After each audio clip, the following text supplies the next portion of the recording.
Have you ever cracked open the book of Hebrews and just felt completely lost? You're not alone. It is an incredibly rich and powerful part of the New Testament, but let's be real, it can feel pretty dense and confusing. Well, that's what we're here for. We're going to take a guided tour that'll give you a clear roadmap to understanding this amazing book. Here's how we're going to tackle it. First, we'll get to the heart of it all, the core message. Then, we'll jump in a time machine to look at the historical setting. After that, we'll dive into the good stuff, the content itself. And finally, we'll connect all the dots so you can see why it matters to us today. Sound good? Let's dive in. Okay, so first things first, what is Hebrews really all about? I mean, what's the one big central idea the author is trying to hammer home? Because if you get this, everything else in the book just clicks into place. And here it is. It all comes down to one single powerful word: better.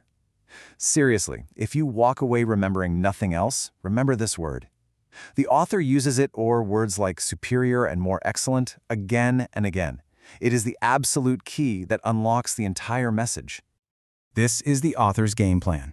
The writer just goes down the list, systematically proving that Jesus is superior to everything and everyone that came before in the Old Testament. He's better than the angels. He's way more glorious than Moses. He brings a better covenant with better promises based on a single perfect sacrifice. The bottom line is this: Jesus is God's final and complete word. There's nothing coming after him because you simply can't get any better.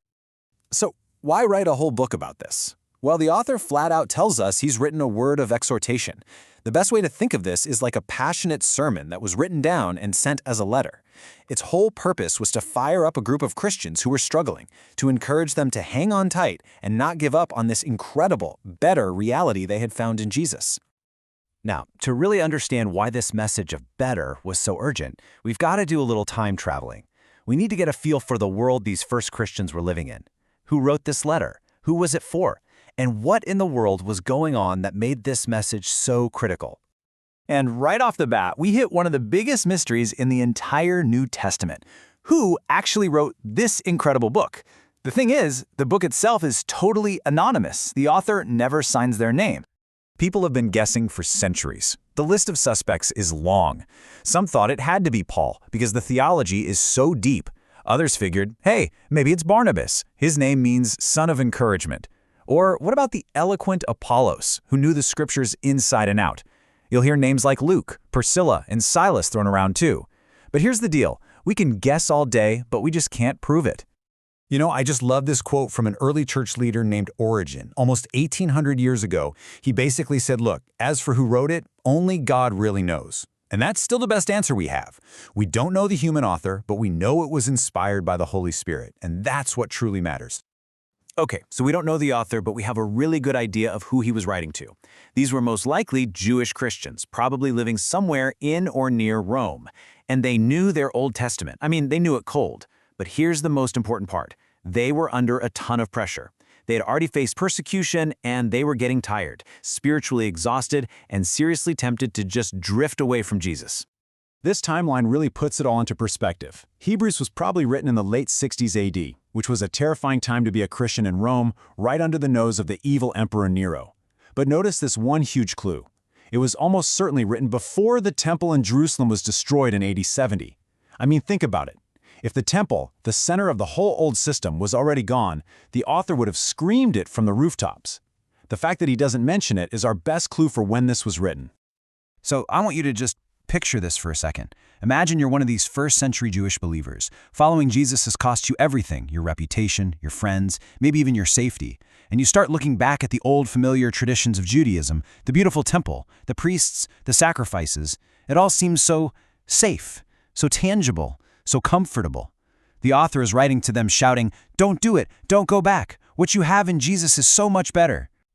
All right, that brings us to the book itself. We know the why, so now let's look at the how.